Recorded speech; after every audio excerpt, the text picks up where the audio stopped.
In the vast expanse of space, among countless stars and swirling galaxies, there was a special planet named Lumina.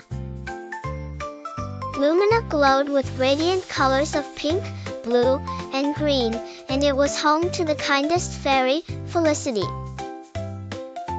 Felicity had twinkling wings that sparkled like diamonds and a wand made from the finest stardust.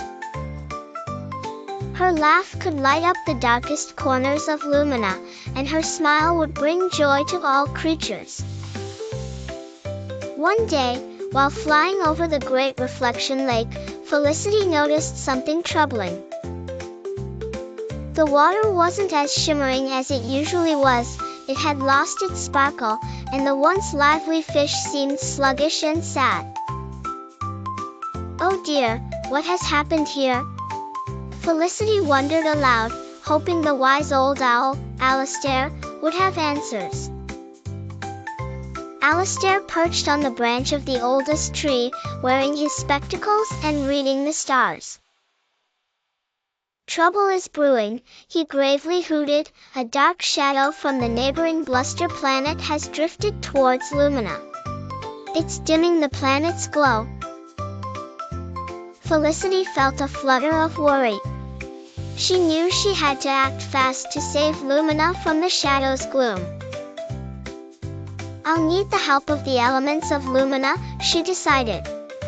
The elements were powerful allies: wind, water, fire, and earth. She flew to Wind first, who danced among the clouds. "Wind, I need your speed and strength," Felicity said. Next, Felicity visited water, flowing gently in streams and lakes. "Water, I need your purity and clarity," she asked. Fire was intense and warm, flickering in friendly flames. "Fire, I need your warmth and light," Felicity insisted. Finally, she called upon Earth, the keeper of all living things. "Earth, I need your stability and strength," Felicity implored. With her allies' powers combined, Felicity painted a shield of shimmering light around the planet. The end. Please like and subscribe our channel for more stories. Thanks for watching.